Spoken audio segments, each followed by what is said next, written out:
আচ্ছা, লাস্ট ক্লাসে আমরা কোথায় শেষ করেছিলাম, কেউ কেউ একটু বলতে পারবো?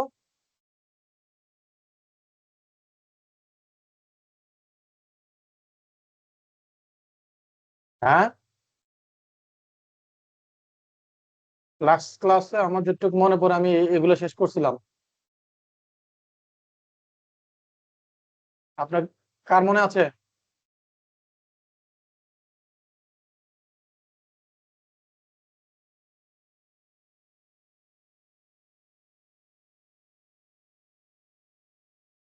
কারো মনে নাই?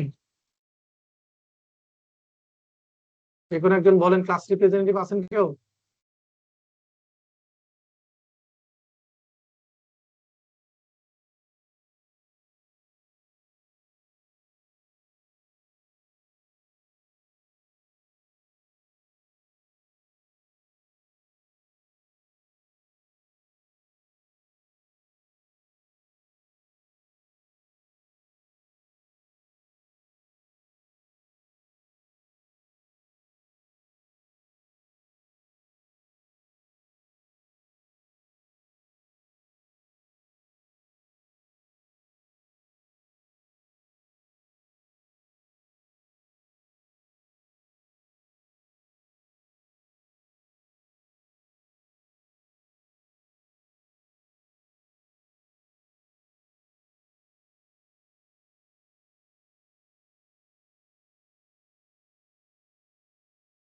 ডিসিপ্লিন এত কম কেন? আমরা কি ক্লাস স্টার্ট করব না আরো 2 মিনিট দেখবো? স্যার, আরো আরো জয়েন হয়, এখনো সবাই আসে নাই। আসে নাই তো, 10 মিনিট হয়ে গেল এখন আসে না, এটা হলো বলেন তো? আপনি কে বলছিলেন, আপনার নামটা? স্যার, আমি রাফিয়া। রাফিয়া। আপনি কি এবার পরীক্ষা দিচ্ছেন? না স্যার, দিব এই মাসে, মে মাসে। সেটাই তো জিজ্ঞেস করছি যে সেটা দিচ্ছেন কিনা, নেক্সট এক্সামটা জি এই স্যার, মাসে যেটা। দিচ্ছি। প্রিপারেশন কি? স্যার, ম্যাথ গুলো দেখতেছি আগে। ম্যাথ? কিসের ম্যাথ? স্যার, এই যে ইনকাম ফ্রম এমপ্লয়মেন্ট, তারপরে হাউস রেন্ট, এগ্রিকালচার, এগুলা। তো ট্যাক্সের কয়টা ক্লাস হয়েছে?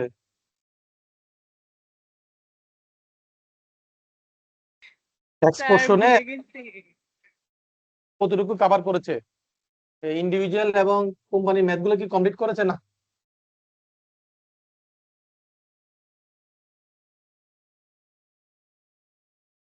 স্যার, মনে হয় ট্রিটমেন্ট অফ ক্যান্সেল ট্রানজেকশন এই পর্যন্ত ছিলাম। স্যার, আমার শিওর মনে নাই। শিওর মনে নাই? তার মানে রেগুলার ক্লাস করছি না নাকি?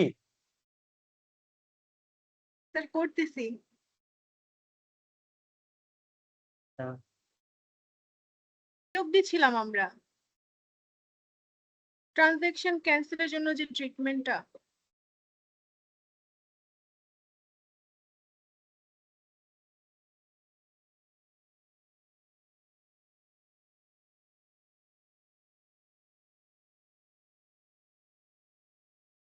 Sir, treatment of cancel transaction, fixed days, appeal. Appeal তো পড়াই নাই, পড়াইছে? ওরা তো পড়াই নাই। আমরা না ছিলাম স্যার। কোথায়? বুকস অফ অ্যাকাউন্টস তো পড়াইছি, এগুলো পড়ানো হয়েছে। ক্যান্সেল ট্রানজাকশন, ম্যাডাম কোথায় পেলেন আপনি ক্যান্সেল ট্রানজাকশন? আপনি মনে হয় এর আগের ক্লাসের কথা বলতেছেন, কারণ স্যার গত আপনি ক্লাসে আমাদের, ফার্স্টে যেখানে ধরছিলেন ওইখান থেকে শুরু স্যার, আপনি হ্যাঁ, যেটা। আমার যেটুকু মনে করে গত ক্লাসে আমরা ভ্যাট অথরিটির কমিশনার কতটুকু পর্যন্ত রেসপন্সিবিলিটি, কার কতটুকু পর্যন্ত, সেটা একটি একটা সেটা আমরা দেখছিলাম, রাইট? এই যে এটা আমার যেটুকু মনে পড়ে এইটুকু, এইখান থেকে আজকে হওয়ার কথা, তাই না? Audit and G investigation. Sir, এখান থেকে। জি স্যার, এখান ধন্যবাদ থেকে। আপনাকে স্যার। কয়জন জয়েন করছে? 11 জন। তো আমরা কি ক্লাস শুরু করবো? অলরেডি তো 14 মিনিট হয়ে গেছে। যারা লেট করে জয়েন করবে তাদের জন্য আমাদের কোনো কি নাই, সহানুভূতি নাই। যারা টাইমলি জয়েন করছে তাদের জন্য আমাদের হচ্ছে গিয়ে যত চিন্তা ভাবনা। ওকে, তো আমরা আজকে আমাদের ভ্যাটের আশা করি লাস্ট ক্লাস, রাইট? আজকে আমাদের ভ্যাটের সিলেবাসটা শেষ হয়ে যাবে, আর আপনাদেরকে কাস্টমস এর মেটেরিয়ালসটা মেইলের সাথে দিয়ে দিব। সেটা আমরা দেখব। আর ইনকাম ট্যাক্স পোর্শনে এখন আমার সাথে একটু আগে একজন স্যার কথা বলছিলেন, স্যারের নাম কি জানো স্যার?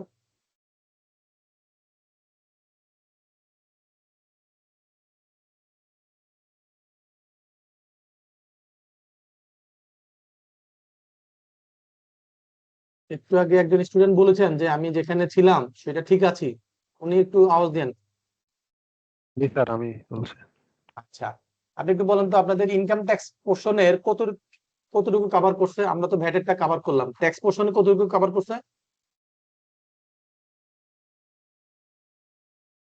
আমি তো টোটাল 4টা ক্লাস নিয়েছি এখনো পর্যন্ত। মাত্র? জি স্যার। তাহলে পরীক্ষা পাস করবেন কেমনে আপনার? উম, ওইখানে তো নিশ্চয়ই তাহলে এখন আপনার ইন্ডিভিজুয়ালের সব হেডের ইনকাম ট্যাক্স ক্যালকুলেশন, কোম্পানির ইনকাম ট্যাক্স ক্যালকুলেশন, এগুলো তো মনে হয় এখনো পড়ানো হয় নাই, রাইট?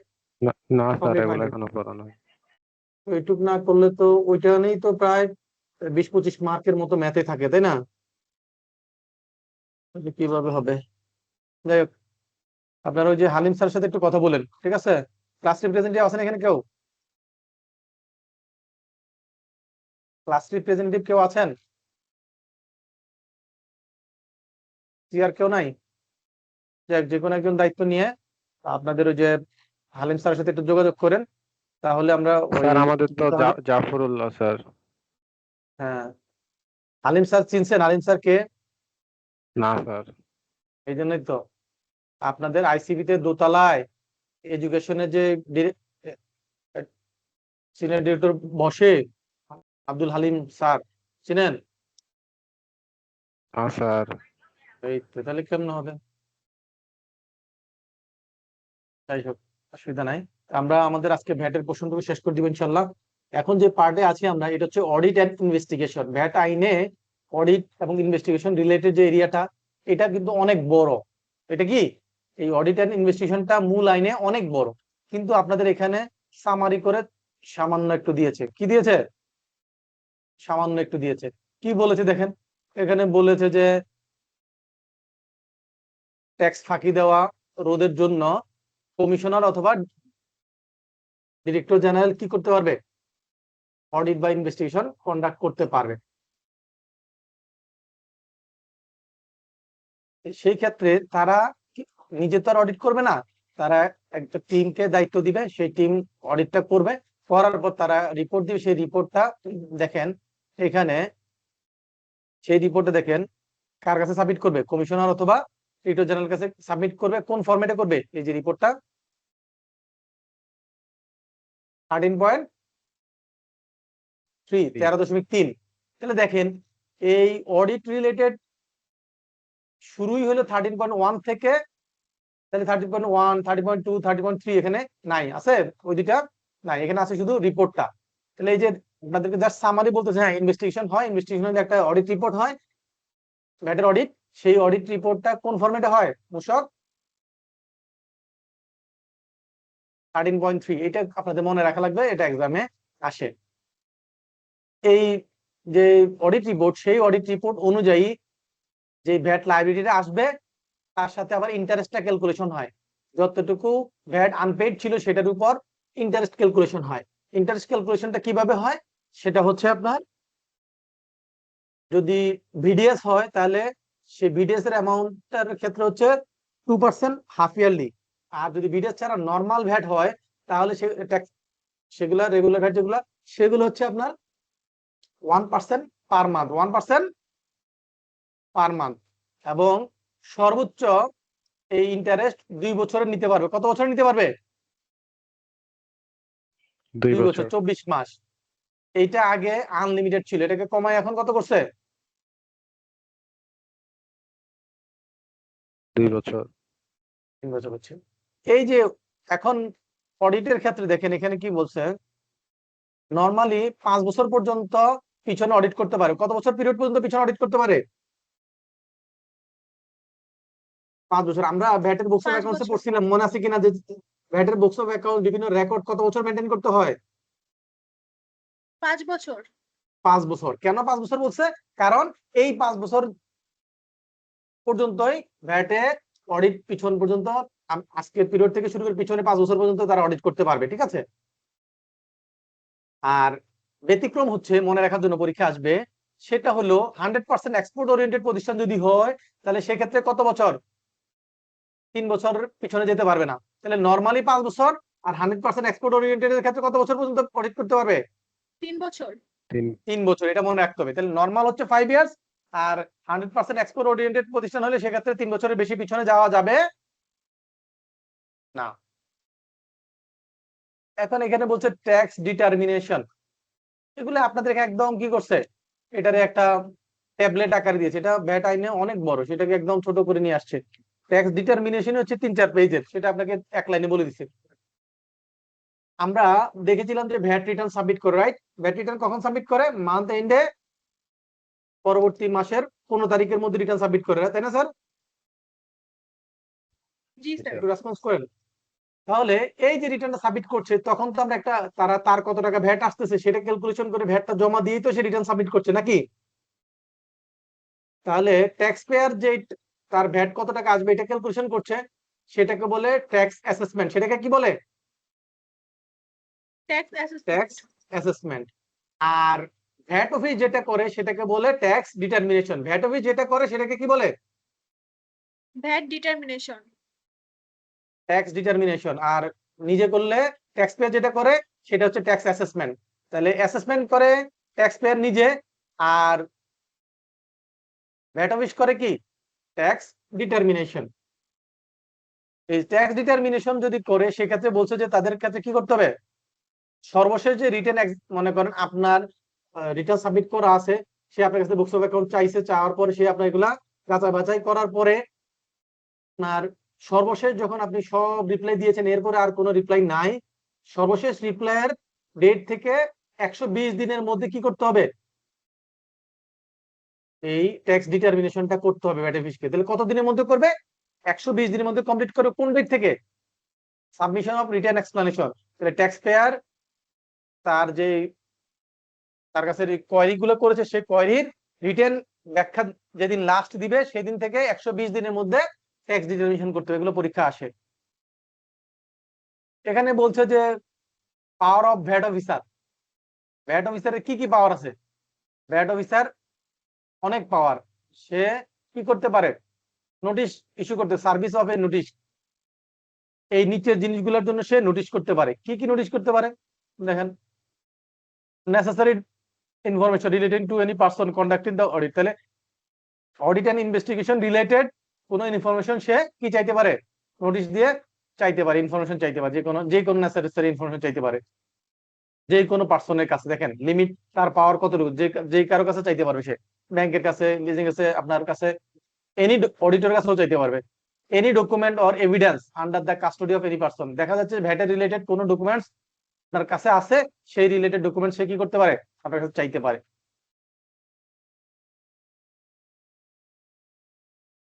এই অথরাইজ যে ভ্যাট অফিসার আছে সে কি করতে পারবে? আপনার কাছ থেকে এইসব ডকুমেন্ট গুলার she'll have the powers, namely কি কি আছে, অথরাইজ পারসন কি কি পাওয়ার আছে? সে আপনার কাছ থেকে বিভিন্ন রেকর্ড কপি করতে পারবে, আপনার রেকর্ড গুলাকে বাজেয়াপ্ত করতে পারবে, আপনার রেকর্ড এবং গুডস গুলাকে সিল করতে পারবে। তারপর হচ্ছে সে আপনার ব্যাংক অ্যাকাউন্ট ফ্রিজ করে দিতে পারবে। তাহলে একজন অথরাইজ ভ্যাট অফিসারের কত ধরনের পাওয়ার, তাই না? সে আপনার কাছ থেকে যে রেকর্ড গুলো আছে সেই রেকর্ড গুলো কপি নিতে পারবে, আপনার রেকর্ড গুলো বাজেয়াপ্ত করে নিয়ে যেতে পারবে, আপনার গুডস বা রেকর্ড গুলোকে সে সিল করে দিতে পারবে, এবং আপনার ব্যাংক অ্যাকাউন্ট ফ্রিজ করতে পারবে। যদি কোনো বকেয়া পেমেন্ট থাকে সেগুলোর জন্য তারা কিন্তু, তাদের আরো অনেক পাওয়ার। তারা কি করতে পারে? আপনার যে ব্যবসা প্রতিষ্ঠান সেইটার ইলেকট্রিসিটি কানেকশন বন্ধ করে দিতে পারে, বিদ্যুতের যে কি বলে পানির কানেকশন, এগুলা ইউটিলিটি কানেকশন গুলো বন্ধ করে দিতে পারে, ফ্যাক্টরি সিলগালা করে দিতে পারে। এরপর যদি আপনি কমপ্লাইন না করেন সেক্ষেত্রে আপনার ব্যাংক অ্যাকাউন্ট সিল করে দিতে পারে, বিন লক করে দিতে পারবে। তাদের অনেক পাওয়ার। পরীক্ষা আসতে পারে যে নিচের কোনগুলো ভ্যাট অফিসারের অথরিটির মধ্যে পড়ে। আপনি এখান থেকে দেখবেন যে এগুলোর মধ্যে এর বাইরে কোনোটা দিয়েছে কিনা বা কোনোটা দেয় নাই, সেগুলো পরীক্ষা আসতে পারে। Power and function of customs officer. তাহলে আমরা পড়তেছি ভ্যাট ল, রাইট? ভ্যাটেনারি আইনের মধ্যে কাস্টমস অফিসারের কাজ কি স্যার? কে বলতে পারবেন? আমরা বলছি কি ভ্যাটের ল, তাহলে ভ্যাটের ল এর মধ্যে কাস্টমস অফিসার তো কাস্টমস আইন অনুযায়ী কাজ করবে, তাহলে আমাদের ভ্যাটের ল এর মধ্যে কাস্টমস অফিসারের কাজ কি কে বলতে পারবেন? কিন্তু এর আগে পড়াইছিলাম, একটু মনে করেন, মনে আছে কিনা দেখেন যে আমরা বলেছিলাম যে ইম্পোর্ট স্টেজে যে ডিউটি কালেক্ট করে, কাস্টমস ডিউটি গুলো কালেক্ট করে কাস্টমস অফিসার, সে সেম টাইমে ভ্যাট এবং অ্যাডভান্স ট্যাক্স কি করবে, সাপ্লিমেন্টারি ডিউটি এগুলো কি করবে, কালেক্ট করবে।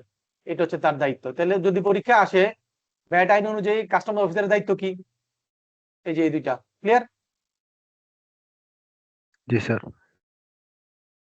আচ্ছা, এখানে বলছে supervise supply or observation and surveillance. এটা একটু ঘটনা বুঝাই বলি, তাহলে আপনার মনে থাকবে।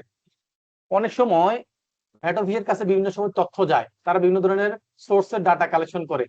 তাদের কাছে হয়তো কোনো এক সময় মনে করেন যে একটা প্রতিষ্ঠান সম্পর্কে একটা ইনফরমেশন আসছে যে ওই প্রতিষ্ঠান ঠিক মতো ভ্যাট কমপ্লাই করে সাপ্লাই দেয় না, তারা যে বিক্রি করছে তারা ঠিক মতো ভ্যাট কমপ্লাই করে কি করছে না, সাপ্লাইটা দিচ্ছে না। তাহলে সেই ক্ষেত্রে ভ্যাট অফিস কি করতে পারে, ওই অফিস, ওই কোম্পানির ফ্যাক্টরিতে গিয়ে তারা ফিজিক্যালি থাকবে, থেকে সব কিছু যাচাই করবে। তাদের সামনে আপনি কি করবেন, আপনার নর্মাল কার্যক্রমগুলো করবেন, আপনার ডেলিভারি করবেন, ভ্যাটের চালান ইস্যু করবেন, এগুলো সব করবেন। তারা আপনাদের এই কাজগুলো কি করবে, তদারকি করবে, দেখবে, সুপারভাইজ করবে, ফলো করবে। এগুলো করার পর তারা একটা রিপোর্ট জেনারেট করবে। কি করবে, তারা একটা রিপোর্ট তৈরি করবে। সেই রিপোর্টের বেসিসে তার তখন কমিশনার কি করবে, তাহলে সুপার সুপারভাইজ সাপ্লাই কি, সেটা হচ্ছে ভ্যাট অফিসারদের প্রেজেন্সে কোম্পানির লোকজন তাদের ভ্যাটের কার্যক্রমগুলো করবে, তারা এগুলো দেখবে কোথাও কোনো ধরনের ব্যত্যয় হচ্ছে কিনা, কোনো ধরনের নন কমপ্লায়েন্স হচ্ছে কিনা, এগুলো তারা যাচাই করবে। এগুলো দেখার পর তারা রেগুলার ডে টু ডে এগুলো দেখবে এবং এগুলো কি রেকর্ড কিপিং করবে। আপনাদের এখানে ম্যানুয়ালে অনেক ছোট্ট জিনিস দেওয়া, এই এই অংশটুকু মূল আইনে আরো অনেক বড়। ঠিক আছে, এটা প্রক্রিয়া আছে, প্রত্যেকদিন একটা রিপোর্ট তৈরি করবে, এটা দিবে, আবার টোটাল কাজটা শেষ হওয়ার পর একটা ফাইনাল রিপোর্ট দিবে। যে এইসব জিনিসপত্রগুলো এখানে বলা নাই, জাস্ট আপনাদেরকে এরকম হয় এই জিনিসটাই শুধু আপনাকে কি বলেছে, এখানে তাদেরকে একটা আইডিয়া দিয়েছে। এখন মনে করেন কোন ভ্যাট অফিসার, ডিসিটি অথবা কমিশনার কোন একটা ভ্যাটের রায় দিয়েছে, অর্ডার দিয়েছে, যেই অনুযায়ী ট্যাক্স ডিটারমিনেশন করেছে, যে অনুযায়ী বলেছে মনে করেন আপনার 5 কোটি টাকা ভ্যাট এসছে, হ্যাঁ। এখন আপনি মনে করছেন যে আপনাকে যেই ভ্যাট ক্লেমটা করেছে এটা সঠিক হয় নাই, আপনার উপর এটা ইনজাস্টিস হয়েছে, তাহলে আপনি সেক্ষেত্রে কি করতে পারবেন, সেই কমিশনারের বা ওই ভ্যাট অফিসারের যে আদেশ, সেই আদেশের এগেইনস্টে কি করতে পারবেন, আপিল করতে পারবেন। কি করতে পারবেন স্যার, আপিল করতে পারবো। আপিল করতে পারবেন। আপিল কার কাছে করবেন, কমিশনার। আপিল আপিল করবেন কার কাছে, কমিশনার। আপিল আপিলেট কমিশনারের কাছে আপিল করবেন। তো সেই ক্ষেত্রে আপিল করতে হলে কতদিনের মধ্যে করতে হবে, পরীক্ষা এটা আসে কতদিনের মধ্যে করতে হবে, 90 ডেজ। কোন ডেট থেকে, যেই ডেটের এগেইনস্ট, যেই অর্ডারের এগেইনস্টে আপনি আপিলে যাচ্ছেন, সেই অর্ডারটা যেই ডেটে দিয়েছে সেই ডেট থেকে 90 দিনের মধ্যে আপনাকে কি করতে হবে, আপিল করতে হবে। এখন যদি এমন হয় যে না আপনি 90 দিনের মধ্যে আপিল করতে পারছেন না, কোনো ধরনের আপনার প্রবলেম আছে, তাহলে এই 90 দিন পার হওয়ার আগে আপনি অ্যাপ্লিকেশন করলে কি করতে পারবে, আপিলেট কমিশনার আপনার এই টাইমটা কতদিন বাড়ায় দিতে পারবে, 60 ডেজ। তাহলে পরীক্ষার জন্য মনে রাখতে হবে যে আপিল, এই কমিশনার, যে কোনো ভ্যাট কমিশনারের অর্ডারের এগেইনস্টে আমরা কি করব, 90 দিনের মধ্যে আপিলে যেতে হবে। এবং যদি ওই 90 দিনের মধ্যে না যেতে পারি, তাহলে টাইম এক্সটেনশনের জন্য অ্যাপ্লাই করলে কতদিন এক্সটেন্ড করতে পারবে, 60 দিন। 60 দিন। এটা মনে রাখতে হবে, ওকে। আর আপিল করার জন্য বলেছে যে আপনার যত টাকার ডিসপুট, মনে করেন 5 কোটি টাকা আপনার ডিসপুট ছিল ভ্যাটের ক্লেম, সেই ডিসপুট অ্যামাউন্টের কি করতে হবে, 10% পেমেন্ট করে আপনাকে আপিল করতে হবে। মনে করেন 5 কোটি টাকা, তাহলে 5 কোটি টাকা 10% কত হয় স্যার, 5 কোটি টাকা 10% কত হয়, 50 লাখ নাকি?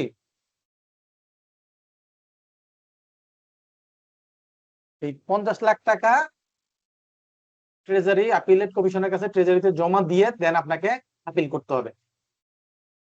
আর আপনি যেদিন আপিল করবেন সেই আপিলের ডেট থেকে 1 বছরের মধ্যে আপিলেট কমিশনার কি করবে, এই আপনার আপিলটা সমাধান করবে। তাহলে এই কয়টা জিনিস পরীক্ষা আসতে পারে, তাহলে আপিল কখন করতে হবে, এবং টাইম এক্সটেনশন কতদিন করা যাবে, কত % টাকা জমা দিয়ে আপিল করা যাবে, এবং আপিল করার কতদিনের মধ্যে আপিলেট কমিশনার এই আপিলটা সলভ করবে কতদিন? 1 ইয়ার। ওকে, এই কয়টা জিনিস পরীক্ষার জন্য এগুলো ইম্পর্টেন্ট। হ্যাঁ, দেন আপিলে গেলেন, আপিলেট কমিশনার আপনাকে যে রায় দিয়েছে, মনে করেন আপনি 5 কোটি টাকার সমস্যা নিয়ে গেছেন, সে এটাকে কি করলো, হয় চেঞ্জ করে নেয় অথবা কমায় মনে করেন আপনাকে 4 কোটি টাকা করে দিল। আপনার কাছে মনে হচ্ছে না এটা 4 কোটি না, এটা আমার হবে 2 কোটি টাকা বা 1 কোটি টাকা, ওরা যেটা রায় দিচ্ছে এটা সঠিক না, এটা ভুল আছে, এটা ইনজাস্টিস আছে, তাহলে সেক্ষেত্রে আপনি কার কাছে যাবেন? আপিলের পরে আপিল কমিশনার আপিল যে রায় দিবে তার এগেইনস্টে কোথায় যাবেন? ট্রাইব্যুনালে যাবেন, আপিলের ট্রাইব্যুনাল। তাহলে আপিলের পরে কোথায় যাব? ট্রাইব্যুনালে যাব। কোথায় যাব স্যার? ট্রাইব্যুনাল। ট্রাইব্যুনালে যাব। এই ট্রাইব্যুনালে যেতে গেলে কতদিনের মধ্যে যেতে হবে অ্যাপ্লিকেশন? 90 90 days। 90 দিন। এই 90 দিন আবার টাইম এক্সটেন্ড করতে চাইলে তখন কি হবে? আপিলেট কমিশনার তখন কি 60 করতে days। পারবে? এই যে আপিলেট কমিশনার যে প্রেসিডেন্ট, সে 60 দিন বাড়াতে পারবে। আর ট্রাইব্যুনাল ফেজ 2 আপিল দিন 90 দিনের মধ্যে যদি আপনি অ্যাপ্লাই না করতে পারেন, এখানেও 60 দিন, ওইখানেও 60 দিন। আর এই ট্রাইব্যুনালে যেতে গেলে 10% কি করতে হবে? পেমেন্ট করে যেতে হবে। তবে যদি ওই যে আপিলে 10% দিয়ে আসেন, তাহলে ট্রাইব্যুনালে এডিশনাল আর 10% দেওয়া লাগবে না। তাহলে ট্রাইব্যুনাল পর্যন্ত সব মোট কত পার্সেন্ট? 10%, রাইট? তাহলে আপিলে যেতে গেলে 10% দিতে হবে, ট্রাইব্যুনালে বলছে 10%। তবে যদি আপিলে আপনি 10% দিয়ে আসেন, তাহলে ট্রাইব্যুনালে এডিশনাল আর 10% দেওয়া লাগবে না। কথা কি বুঝতে পারছি স্যার? জি স্যার। আর স্যার ট্রাইব্যুনালে আপিলে যখন না আপনি গেলে না গিয়ে আপিলে না গিয়ে তো ট্রাইব্যুনাল যেতে পারবেন না। ক্লাস 2 না পার করে কি ক্লাস 5 এ চলে যেতে পারবেন স্যার? না স্যার, কলেজ না পড়ে ভার্সিটিতে যেতে পারবেন? না স্যার। এটা আপনাকে ধাপগুলো ফলো করতে হবে। ক্লিয়ার? দেন ট্রাইব্যুনালে যে আপনি আপিল করলেন, এই ট্রাইব্যুনালে আপিল করার মধ্যে 2 বছরের মধ্যে, কয় বছরের মধ্যে? 2 বছরের মধ্যে। 2 বছরের মধ্যে ট্রাইব্যুনাল এই আপনার আপিলটা সলভ করবে। ক্লিয়ার? তাহলে আপিলের ক্ষেত্রে সলভ করবে 1 বছরের মধ্যে, ট্রাইব্যুনালের ক্ষেত্রে কত দিনের মধ্যে সলভ করবে? 2 বছরের মধ্যে। 2 বছরের মধ্যে। এগুলো পরীক্ষা আসে, ঠিক আছে? এখন ট্রাইব্যুনালে যে রায় দিয়েছে, এই ট্রাইব্যুনালের রায়টা যদি আপনার কাছে মনে হয় যে না এটাও ঠিক হয় নাই, তাহলে তারপর আপনি কোথায় যাবেন? হাইকোর্ট বা হাইকোর্ট। সুপ্রিম কোর্টে। হাইকোর্ট বা সুপ্রিম কোর্ট না, সুপ্রিম কোর্টের হাইকোর্ট ডিভিশনে, সুপ্রিম কোর্টের হাইকোর্ট ডিভিশনে, সুপ্রিম কোর্টের হাইকোর্ট ডিভিশনে আপনি আপিল করবেন। তাহলে দেখেন, তাহলে প্রথমে হচ্ছে যে রায়টা পাবেন সেই রায়ের এগেইনস্টে আপনি যাবেন কমিশনারের কাছে, আপিল করবেন। আপিলে তার রেজাল্ট যদি আপনার কাছে সঠিক মনে না হয়, তাহলে আপনি কোথায় যাবেন? ট্রাইব্যুনাল। ট্রাইব্যুনাল না হলে কোথায় যাবেন? হাইকোর্ট। হাইকোর্টে। ট্রাইব্যুনাল না হলে হাইকোর্টে যাবেন। তো হাইকোর্টে যেতে গেলে পরীক্ষার কোশ্চেন আসতে পারে যে হাইকোর্টে আপনি কোন গ্রাউন্ডে যেতে পারেন। আনসার হচ্ছে কোশ্চেন অফ ল, যেখানে আইনের ব্যাখ্যা ভুল আছে, আইনের ব্যাখ্যাটা সঠিক নাই, কোশ্চেন অফ লতে আপনি যেতে পারবেন। ঠিক আছে? শুধু ল গ্রাউন্ডে আপনি ট্রাইব্যুনাল কোর্টে যেতে পারবেন। ল গ্রাউন্ডে, কোন গ্রাউন্ডে যেতে পারবেন? ল ল গ্রাউন্ডে। গ্রাউন্ডে, অন্য কোনো গ্রাউন্ডে যেতে পারবেন না।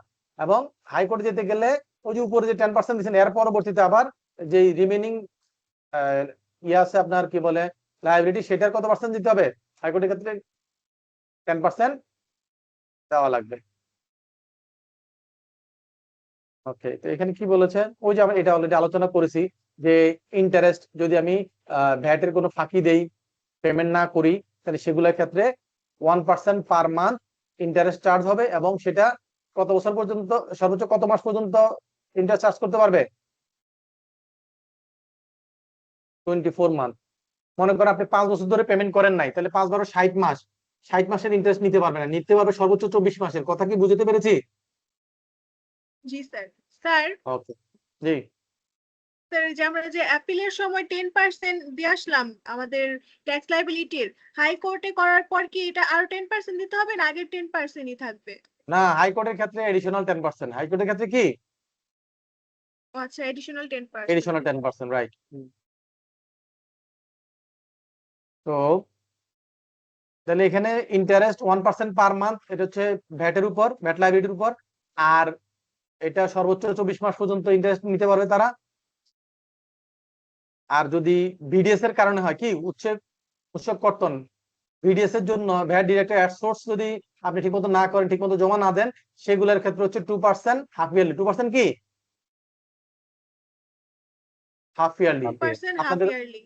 আপনাদের এখানে বাইএনুয়াল। বাইএনুয়াল মানে কি অর্ধবার্ষিক। বাইএনুয়াল মানে কি অর্ধবার্ষিক। অর্ধবার্ষিক মানে কি 6 মাস। অর্ধবার্ষিক মানে কি 6 মাস। 6 মাস। তাহলে এটা হলো 2% হাফ ইয়ারলি, ষান্মাসিক। ষান্মাসিক, ঠিক আছে। এটা কিসের উপর? উইথ হোল্ডিং ভ্যাটের উপর। দুইটা কিন্তু খেয়াল রাখেন, উইথ হোল্ডিং ভ্যাটের উপর হচ্ছে 2% বা বিডিএস এর উপর 2% হাফ ইয়ারলি, আর নরমাল ভ্যাটের উপর কত 1% 1%। Per month. এই দুইটা জিনিস পরীক্ষা আবার গোলায় ফেলেন না, ওকে। আচ্ছা, তো এখানে ভ্যাট সফটওয়্যার রিলেটেড একটা এসআর সাধারণ অর্ডার আছে, জেনারেল অর্ডার 16। সেখানে বলছে যে 5 কোটি টাকার উপর যদি কারো টার্ন ওভার হয়, কত টাকার উপর টার্ন ওভার হয়? 5 কোটি। যার যেই প্রতিষ্ঠানের টার্ন ওভার 5 কোটি টাকার উপরে, তাকে কি করতে হবে? ম্যান্ডেটরিলি ভ্যাট সফটওয়্যার নিতে হবে, রাইট। আর যারা সেন্ট্রাল রেজিস্ট্রেশন নেবেন তাদেরকে অবশ্যই ভ্যাট সফটওয়্যার নেওয়া লাগবে। এখন যদি কারো নিজেদের ইআরপি থাকে, সেখানে যদি ভ্যাট সফটওয়্যারের ফাংশন গুলো নিয়ে আসে, সেগুলো হবে, কোনো সমস্যা নাই। তাহলে টার্নওভার যদি পরীক্ষা আসে, ভ্যাট সফটওয়্যার কত কোটি টাকা টার্নওভারের উপর হইলে ভ্যাট সফটওয়্যার নিতে হবে? আনসার কি হবে? 5 কোটি। 5 কোটি। পরীক্ষা যদি আসে সেন্ট্রাল রেজিস্ট্রেশন হইলে VAT software mandatory, yes or no, true false? Answer কি? Yes, true. ইয়েস। পরীক্ষায় এইভাবে কোশ্চেন আসলে আনসার করা যাবে না? জি স্যার। Sir VAT sir. সফটওয়্যারটা কি? ভ্যাট সফটওয়্যার হচ্ছে ভ্যাটের যে আমরা এই যে এর আগে বুকস অফ অ্যাকাউন্ট দেখাইছিলাম না, 6.1, 6.2, 6.3, বিভিন্ন স্যার। ফর্ম, মূসক, ভ্যাট রিটার্ন, এই রিলেটেড হ্যাঁ স্যার। গুলোর জন্য একটা সফটওয়্যার বিভিন্ন প্রতিষ্ঠান তৈরি করছে, যেটা এনবিআর এর কাছ থেকে এটাকে কি করা আছে, অ্যাপ্রুভ করা আছে। সেই সফটওয়্যার আপনি ব্যবহার করলে এই ভ্যাটের সব বুকস অফ অ্যাকাউন্ট গুলো আপনি ঠিকমতো মেনটেন করতে পারবেন। এটাকে বলে ভ্যাট সফটওয়্যার, ঠিক আছে। তার মানে হচ্ছে এনবিআর অথরাইজ সফটওয়্যার, যেগুলোর মাধ্যমে ভ্যাটের বুকস অফ অ্যাকাউন্ট মেনটেন করা যায়। কথা কি বুঝতে পেরেছি? জি স্যার। এছাড়া এখন অনেক গ্রুপ অফ কোম্পানিজ আছে যাদের নিজস্ব ইআরপি আছে, রাইট। নিজস্ব কি আছে? ইআরপি আছে। তারা ওই ইআরপির মধ্যে যদি ভ্যাট সফটওয়্যার যে ফাংশন গুলো, সেগুলো নিজেরা ইমপ্লিমেন্ট করে, তাহলে আলাদা করে ভ্যাট সফটওয়্যার নেওয়ার দরকার নাই। তাদের ইআরপিটা শুধুমাত্র ওই ভ্যাট অফিস থেকে কি করতে হবে, একটু ইনভেস্টিগেট করে নিতে হবে, ঠিক আছে। আচ্ছা, এই যে এখানে একটা বিধান আছে সেকশন 90A, এটাতে বলছে যে কোন ফিনান্সিয়াল ইয়ার শেষ হওয়ার পরবর্তী 6 কর মেয়াদের মধ্যে কি করতে হবে? অডিটেড ফিনান্সিয়াল স্টেটমেন্টটা ভ্যাট অফিসে জমা দিতে হবে। যেমন মনে করেন একটা কোম্পানি, নরমালি কোম্পানিগুলার ইনকাম ইয়ার কি হয়? July to June. Income year কি? July to June. জুন। এটা হচ্ছে ফিসকাল ইয়ার। এই ফিসকাল ইয়ার তাহলে জুনে শেষ হচ্ছে, জুনের পরবর্তী 6 মাস, তার মানে কি ডিসেম্বর। তার মানে কি ডিসেম্বর। এই ডিসেম্বরের মধ্যে আপনাকে কি করতে হবে? অডিটেড ফিনান্সিয়াল স্টেটমেন্টটা ভ্যাট অফিসে জমা দিতে হবে। কোনো কারণে যদি ওই ডিসেম্বরের মধ্যে না দিতে পারেন, আপনি অ্যাপ্লিকেশন করলে আরো 6 মাস পর্যন্ত টাইম এক্সটেন্ড করতে পারে। কে করতে পারে? কমিশনার। কে করতে পারে? কমিশনার। আচ্ছা, এরপর দেখেন এখানে একটা লিস্ট দেওয়া আছে, আপনারা একটু এগুলা পড়ে নিবেন। আমরা অলরেডি এর আগের ক্লাসগুলোতে কোন ফরম্যাট কি থাকে এগুলো আমরা আলোচনা করছি। 2.1 ভ্যাট রেজিস্ট্রেশন রেসিডেন্টের জন্য, 2.2 নন রেসিডেন্টের জন্য, 2.3 registration certificate, 2.4 cancellation, right, registration cancellation জন্য, 2.5 তথ্য পরিবর্তন, 3.1 হচ্ছে VAT agent application, 3.2 VAT agent certificate, 4.1 advance tax import tax. Advance tax কি রিফান্ডের জন্য ক্লেম করতে লাগে। 4.2 হচ্ছে joint application for transfer of. হ্যাঁ, এটা জয়েন্ট অ্যাপ্লিকেশন কিসের জন্য এটা একটু মনে রাখতে হবে। এটা হচ্ছে, এখানে শব্দটা সঠিক লেখে না, রানিং বিজনেস না, এটা শব্দটা ছিল আপনার, এটাকে কি বলেন, গোয়িং কনসার্ন। আপনার কোনো বিজনেস, আপনার একটা বিজনেস প্রতিষ্ঠান আছে, আপনি এটা কি করলেন, একটা ফ্যাক্টরি আছে, এটা অন্য কারো কাছে বিক্রি করছেন এই উদ্দেশ্যে যে সে আপনার এই ব্যবসাটাকে কন্টিনিউ রাখবে, এটাকে বলে গোয়িং কনসার্ন বিজনেস হিসেবে। যদি আপনি কোনো আপনার বিজনেস প্রতিষ্ঠান সেল করেন, সেটার ক্ষেত্রে 4.2 এর মাধ্যমে অ্যাপ্লিকেশন করলে সেই সেলের উপর ভ্যাট হবে না। কি হবে না? ভ্যাট হবে না। ভ্যাট হবে না। 4.3 হচ্ছে ইনপুট আউটপুট কোএফিসিয়েন্ট। পরীক্ষা আসতে পারে যে ইনপুট আউটপুট কোএফিসিয়েন্ট বলতে কোন মূসক ফর্মকে বোঝায়। 4.3, 4.5, 2.1, 2.2 লিখে দিলে আনসার কি হবে? 4.3। 4.3। এই জন্য এই 4.3। ছকটা, এই যে টেবিলটা আছে, এটা আমরা সবাই একদম মোটামুটি মুখস্থ করে ফেলবো। ঠিক আছে স্যার? বুঝে স্যার মুখস্থ এগুলা করে ফেলবো। শিখলে কি জি হবে স্যার। নাকি এর বাইরেও শিখতে হবে? এর বাইরে শিখার দরকার না, আপনি আগে একটু শিখেন, তারপর বাইরেটা আমরা ইনশাল্লাহ চিন্তা করবো। ঠিক আছে? আপাতত ওকে একটু স্যার। শিখলেই হবে। ঠিক আছে? যা পড়াইছি এটা দিয়ে দেখবেন যে ভ্যাটের একদম 100% মার্কস আনসার করতে পারবেন, কোনো গ্যাপ থাকবে না। ক্লিয়ার? যদি ক্লাসগুলো ঠিকমতো ফলো করে থাকেন। এখানে অ্যানেক্সার বি টেবিল শোয়িং এর কিছু কি দিছে এখানে? ভ্যাটের বিভিন্ন রেটস। আচ্ছা, ইনপুট স্টেজে ভ্যাটের রেট 15%, এক্সপোর্টের জন্য ভ্যাট 0%, লোকাল সাপ্লাই 15%। এগুলো যেগুলো সবগুলো আমরা প্রথম ক্লাসে আলোচনা করছি। ফার্স্ট শিডিউলে কি থাকে, সেকেন্ড শিডিউলে কি থাকে, থার্ড শিডিউলে কি থাকে, করছি না স্যার? মনে আছে?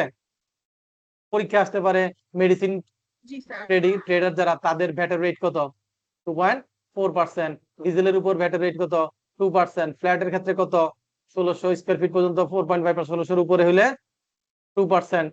এইভাবে আমরা পড়াশোনা করছিলাম, তাই না স্যার? সরি, 2% হচ্ছে 1600 পর্যন্ত, 1600 উপরে গেলে 4%, 4.5%। এই যে এগুলা, এই সামারিটা আমরা আপনাদেরকে প্রথম ক্লাসে শিখাইছিলাম যে ভ্যাটের কোন শিডিউলে কোথায় কি ধরনের রেট থাকে। আপনারা এই ছকটা পড়বেন, এখান থেকে পরীক্ষায় দিয়ে দিতে পারে। তারপর আসতে পারে অ্যাডভান্স ট্যাক্স কত পার্সেন্ট, ম্যানুফ্যাকচারের ক্ষেত্রে একরকম। আর এটা কি, যারা, এটা ঠিক না, এটা ভুল আছে, এটা 3 to 5% লিখছে। টার্নওভার ট্যাক্স 4% ঠিক আছে, কিন্তু এটা অ্যাডভান্স ট্যাক্সটা একটু ভুল আছে। অ্যাডভান্স ট্যাক্সটা কত পার্সেন্ট? 2%। আর হচ্ছে 7.5%, এখানে ভুল আছে। এখানে কিছু কম্পারিজন দিছে, রেজিস্ট্রেশন আর এনলিস্টমেন্টের মধ্যে পার্থক্য কি, এগুলো আমরা প্রথম দুইটা ক্লাসে এগুলো দেখেছি যে ভ্যাটের রেট 15% অথবা রিডিউস রেট থাকবে, আর টার্নওভারের ক্ষেত্রে 4%। এগুলো আপনারা রিডিং পড়লেই, আমাদের আগের ক্লাসে এগুলো সবগুলো আলোচনা হয়েছে। এটা হলো সামারি। এইটুকু পর্যন্ত হচ্ছে আমাদের সিলেবাস। এই যে এখানে মধ্যে সিলেবাস, এরপর যেগুলো আছে এগুলো হচ্ছে আপনাদের জন্য প্র্যাকটিস করার জন্য বিভিন্ন ধরনের এক্সাম্পল দিয়েছে সেগুলা। ঠিক আছে? এইটুকু পর্যন্ত আমাদের ভ্যাটের সিলেবাসটা কভার হয়েছে। এখন আপনাদের যদি কারো ভ্যাটের সিলেবাসের কোথাও কোনো প্রবলেম থাকে, এগুলো কোশ্চেন গুলো আমরা এগুলা নিয়ে আলোচনা করতে পারি। আছে কারো কোনো কোশ্চেন কোথাও, কোনো ধরনের, এই যে স্যার আমার এই জায়গায় প্রবলেম আছে বা ওই জায়গায় সমস্যা আছে, আছে নাকি স্যার কারো প্রবলেম? নাই?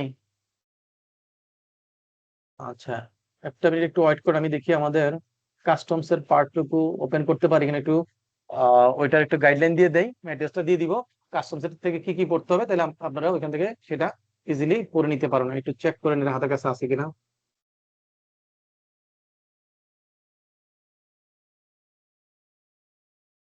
স্ক্রিনে দেখা যাচ্ছে স্যার কিছু? জি স্যার। জি কি স্যার, দেখা স্যার যাচ্ছে? দেখছি। জি custom sir. Portion. Custom portion. আপনাদের ম্যানুয়ালে কাস্টমস এর যে পার্টটুকু আছে সেখান থেকে কত মার্কস পরীক্ষা আসবে কে বলতে পারবেন?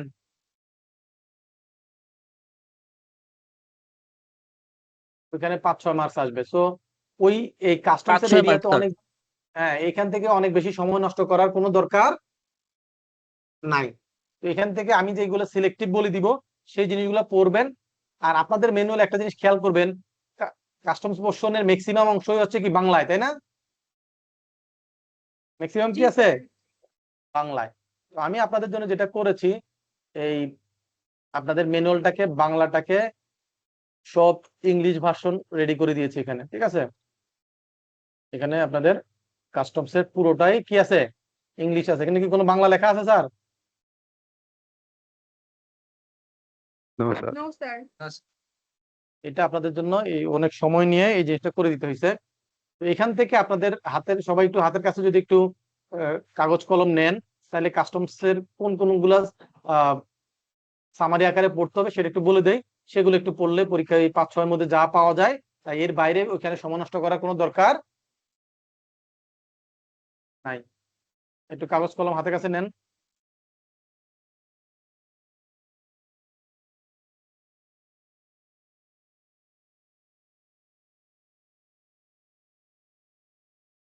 তার কাছে নেওয়ার পর একটু আমাকে জানান যে হ্যাঁ কাগজপত্র নিয়েছেন। জি স্যার, নিয়েছি। বাকিদের কি অবস্থা, নিয়েছেন বাকিরা? জি স্যার নিয়েছি। জি স্যার।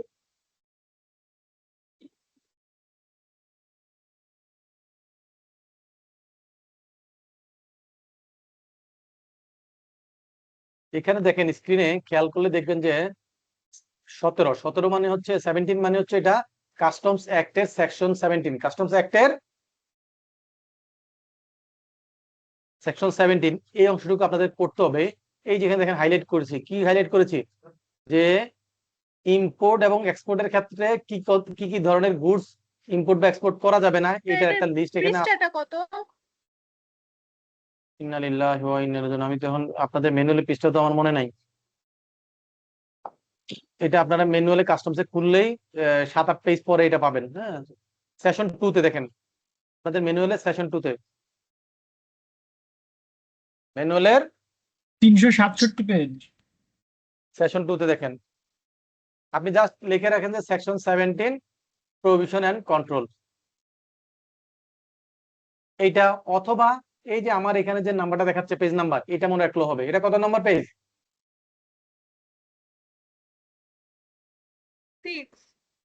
6। তাহলে এটা মনে রাখলে হবে। ঠিক আছে, আপনি যদি এটা ফলো করেন তাহলে এটা ইজিলি এখানে পাবেন, এই পেজ নাম্বারটা ফলো রাখলে হবে। এখান থেকে আপনাদেরকে এই 17 নাম্বারটা পড়তে হবে। এই 17 নাম্বার মধ্যে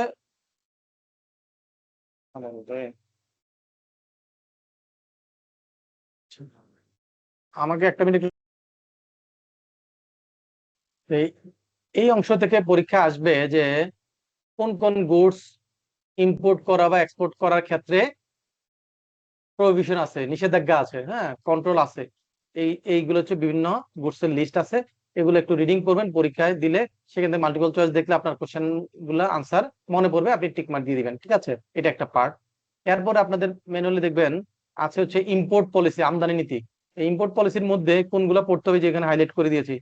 ঠিক আছে, হাইলাইট করা আছে, এগুলো পড়তে হবে। এরপর এইখানে আপনাদের ম্যানুয়ালি দেখবেন যে অ্যানেক্সার 1 আর অ্যানেক্সার 2 আছে।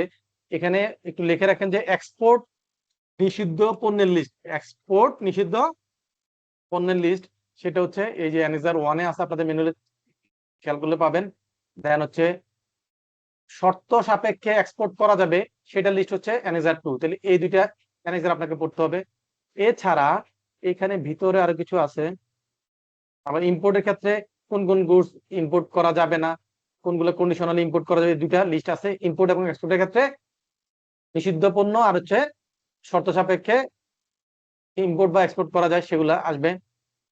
এখানে দেখেন আরো আছে, এই জায়গায় এই যে স্যাম্পলটা, এটা ইম্পর্টেন্ট, যে স্যাম্পল বা অ্যাডভার্টাইজমেন্ট বা গিফট আপনি কতটুকু করতে পারবেন, ইম্পোর্ট গিফট হিসেবে কতটুকু ইম্পোর্ট করতে পারবেন, স্যাম্পল হিসেবে কতটুকু ইম্পোর্ট করতে পারবেন, এগুলো অ্যাডভার্টাইজমেন্টের জন্য কতটুকু ইম্পোর্ট করতে পারবেন, এই জিনিসগুলো এখানে আছে।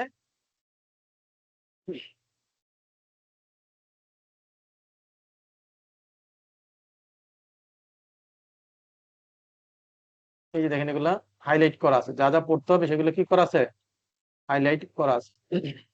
এই যে দেখেন, এই যে রি এক্সপোর্ট বলতে কি বোঝায়, ইম্পোর্ট, এখানে দেখেন অনেকগুলো ডেফিনেশন আছে, যেগুলা এইচএস কোডের ডেফিনেশন, এরপর হচ্ছে ইনকোড টার্মের ডেফিনেশন, আরো আছে। এই যে এইটা পরীক্ষা আসে, এই যেটা ইন্টারপোর্ট ট্রেড, অন্তর্ব বাণিজ্য, এটা আসে।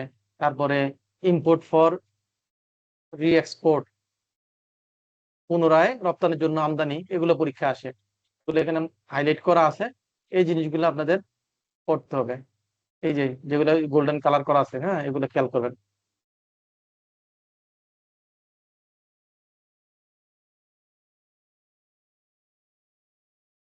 দেখেন এগুলো কিন্তু দেখেন এই পেজগুলোতে কোনো কালার নাই, যেখানে যে কালার পাবেন সেখানে দাঁড়াবেন। এই যে দেখেন স্যাম্পল, এটা পরীক্ষা আসবে, এটা 20 নম্বর পেজ, এখান থেকে পড়তে হবে। স্যাম্পল হিসেবে পরীক্ষা যদি আসে, মেডিসিন যারা এজেন্ট, ইম্পোর্টার্স অফ মেডিসিন, যারা মেডিসিনের ইম্পোর্টার, তারা কি করতে পারবে, তারা $10,000 পর্যন্ত, সিএফআর ভ্যালুতে $10,000 পর্যন্ত তারা ফ্রি স্যাম্পল হিসেবে আনতে পারবে, এটার উপর ডিউটি দেওয়া লাগবে না। ওকে, এই যে এরকম এখানে এগুলা পড়তে হবে। তারপর আছে হচ্ছে কি আপনার আরেকটু নিচের দিকে গেলে আমরা পাবো, সেটা হচ্ছে এর ক্ষেত্রে কি বলে, এটা একটু উপরে চলে গেল নাকি, আরেকটা লিস্ট ছিল যে গার্মেন্টস এর ক্ষেত্রে, জুতার ক্ষেত্রে, শু ম্যানুফ্যাকচারের ক্ষেত্রে এগুলা ছিল। উপরে মনে হয় আর একটু উপরে থাকবে, এই যে দেখেন, এই যে এটা পড়তে হবে। এখানে একটা ছক আছে, এটা খেয়াল করেন 21 নাম্বার পেজে। এক্সপোর্ট ওরিয়েন্টেড গার্মেন্টস ইন্ডাস্ট্রি যদি হয়, তারা এই পরিমাণ লিমিট কি করতে পারবে, ইম্পোর্ট করতে পারবে। তারা 15টা স্যাম্পল, প্রত্যেকটা ক্যাটাগরির 15টা করে স্যাম্পল তারা ইম্পোর্ট করতে পারবে, এবং এটা $1500 বেশি হবে না। এইভাবে এখানে দেওয়া আছে। এরপরে আপনার জুতা, যারা জুতা তৈরি করে, এই যে মেশিন ড্রাইভেন ফুটওয়্যার ইন্ডাস্ট্রিজ, তারা সর্বোচ্চ 500 জোড়া জুতা কি করতে পারবে, স্যাম্পল হিসেবে ইম্পোর্ট করতে পারবে।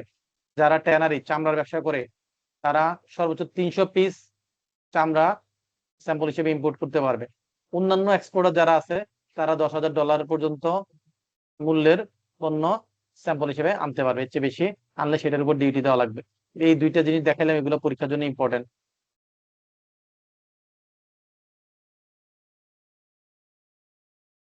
এরপরে এখানে সামনে গেলে পাবেন একটা হচ্ছে মিল্ক। এই যে মানুষের খাবার দাবারের জন্য যেসব জিনিসপত্র ইম্পোর্ট করে, সেগুলার কিছু কন্ডিশন আছে, সেটা পড়তে হবে। আরেকটা আছে যে দুগ্ধ জাতীয় মানে মিল্ক প্রোডাক্ট যেগুলা, এই যে দেখেন মিল্ক, এটা পড়তে হবে। 17 নম্বর 28 নম্বর পেজে মিল্ক প্রোডাক্ট, এটার ক্ষেত্রে কি কি কন্ডিশন ফলো করতে হবে সেই জিনিসগুলো এখানে বলা আছে।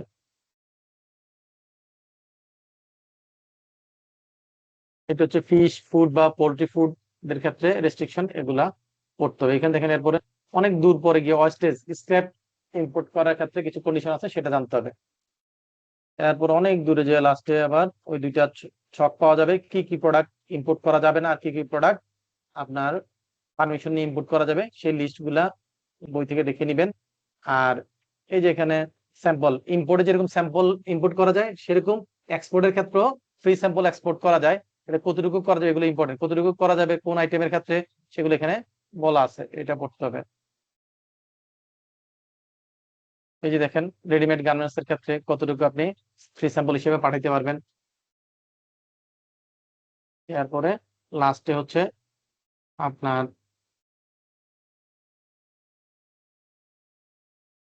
এই যে condition for sample export, sample export করার ক্ষেত্রে কন্ডিশন গুলো দেখতে হবে।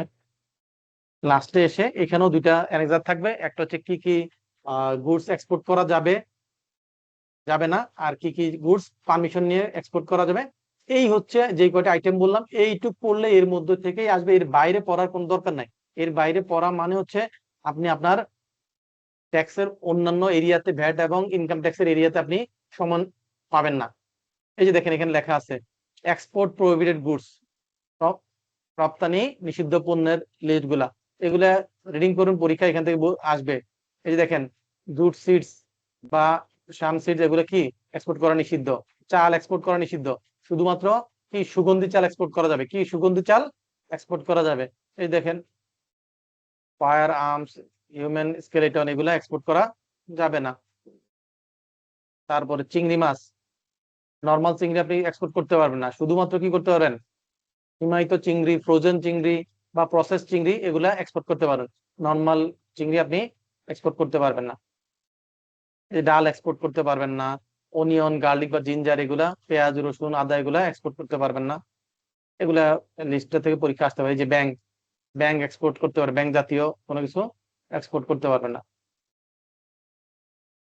এরপরে এই কাস্টমস এর মধ্যে কিছু ডেফিনেশন আছে, কাস্টমস আইনে কার্গো ডিক্লারেশন আছে, তারপরে যে কাস্টম স্টেশন, স্মাগল, এরকম যেগুলো আপনি কালার দেখবেন, এই যে গোল্ডেন কালার বা ইয়েলো কালার দেখবেন, শুধু সেই জায়গাগুলো ফলো করবেন, এর বাইরে যাওয়ার দরকার নাই। এই যে 17 নম্বরটা আবার আসছে, এটা বইতে 2 জায়গায় আছে। হ্যাঁ, তারপর ডিটি এক্সেম্পশন লাস্টে গিয়ে আছে যে কিছু পেনাল্টি, যে আপনি কোনো অপরাধ করলে কাস্টমস আইনে কি কি পানিশমেন্ট আছে, সেগুলো পরীক্ষা আসে। আরেকটা, এটা একটা ইম্পর্টেন্ট জিনিস যে আমরা যে কাস্টমস এর অ্যাসেসেবল ভ্যালু ক্যালকুলেশন করছিলাম, সেইটার ক্যালকুলেশনের জন্য বিধিমালাটা কত, এই যে এটা হচ্ছে রুলস 2000, এই যে এগুলো জানতে হবে এবং এখানে কি কি মেথড আছে সেই মেথডের নামগুলো জানতে হবে, এটা আমরা হাইলাইট করে দিয়েছি, ঠিক আছে। তো আপনাদের জন্য জিনিসগুলা এই যে এই কয়টা মেথডের নাম একটু ফলো করতে হবে, যেটুকু যেটুকু মনে রাখা দরকার সেটাই শুধু আমি হাইলাইট করছি। তো আপনাদের এখানে অনেক বেশি সময় নষ্ট করার দরকার নাই। সবাই কি বুঝতে পারছি স্যার কি করতে হবে?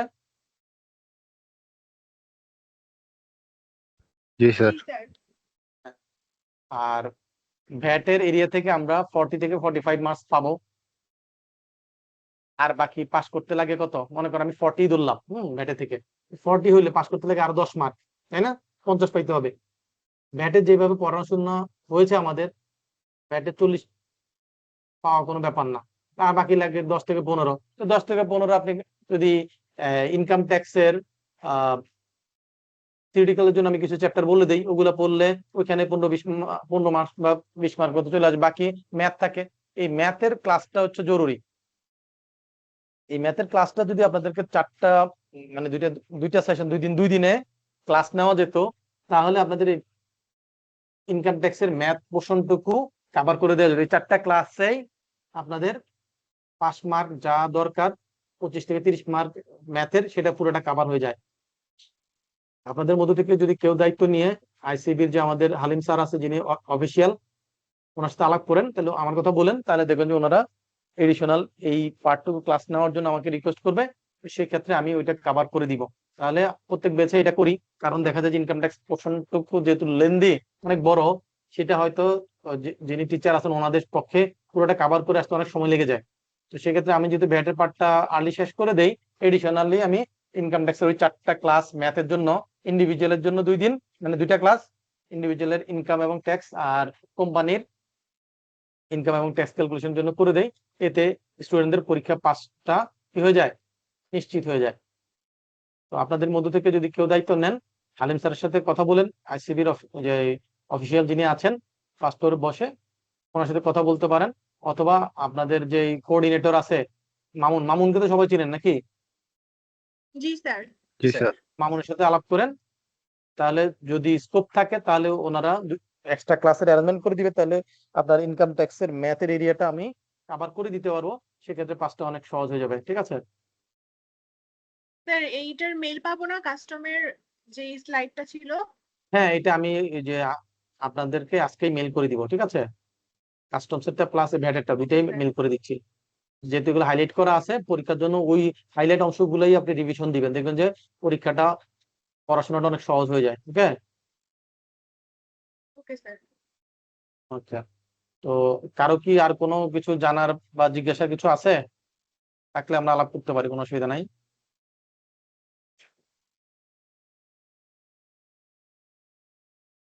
আছে কিনা স্যার? স্যার আমরা স্যার টোটালটা আরেকবার একটু রিভিশন দিই, তারপরে স্যার হয়তো একদিন স্যার যদি আপনি ওই যে ট্যাক্সের 2টা ক্লাস নেন, তখন আমরা বলতে পারলাম যে যদি ভ্যাটের পার্টে কোনো আচ্ছা। সমস্যা থাকে। তো ট্যাক্সের ক্লাসের জন্য ইমিডিয়েট আলাপ করতে হবে, কারণ আপনার তো পরীক্ষা হলো কত তারিখ, 2 তারিখ থেকে না, তাই না? জি স্যার। যদি স্কোপ থাকে তাহলে ওনারা অ্যারেঞ্জমেন্ট করবে, আলাপ করেন হালিম স্যারের সাথে, ঠিক আছে। আচ্ছা। আর আমি আপনাদেরকে দেখি ক্লাস ম্যাটেরিয়ালসটা এখনই দিয়ে দিচ্ছি। একটা দিব আমরা হচ্ছে আসলে ভ্যাটের, ভাবছিলাম যে এই যে মানে রুটিনটা এমন ভাবে সাজানো হয়েছে যে ক্লাস শেষের 28 তারিখে ক্লাস শেষ হওয়ার কথা, আমরা যে নোটিশটা দিয়েছিল। এই জন্য স্যার আমরা আর, অনেকেই রেজিস্ট্রেশন করেনি অনেক সাবজেক্টই। ক্লাসটা শেষ হলে তো আসলে এক্সাম কিভাবে দিবে এই চিন্তা করে আমরা অনেকেই রেজিস্ট্রেশন করিনি। আচ্ছা ঠিক নয়, আমি আপনাদেরকে ওই যে আজকের ম্যাটেরিয়াল 2টা ইমেল পাঠিয়ে দিচ্ছি, এখনই সেন্ড করে দিচ্ছি অলরেডি, ঠিক আছে। আপনারা এটা করবেন আর ভালোভাবে পড়াশোনা করেন। বিশেষ কোনো সমস্যা হলে আমাকে হোয়াটসঅ্যাপে একটু নক দিয়েন, ঠিক আছে, টেক্সট করে দিলে হবে। আর হালিম স্যারের সাথে যোগাযোগ করলে উনি যথেষ্ট হেল্পফুল, আপনাদেরকে সাহায্য করবে, ঠিক আছে। জি স্যার, থ্যাংক ইউ স্যার। তো আজকে এই পর্যন্তই, সবাই ভালো থাকবেন, দোয়া করবেন। হ্যাঁ, স্যার অবশ্যই স্যার। আল্লাহ হাফিজ। স্যার আসসালামু আসসালামু আলাইকুম। আলাইকুম। আসসালামু আলাইকুম স্যার। ভালো থাকবেন স্যার।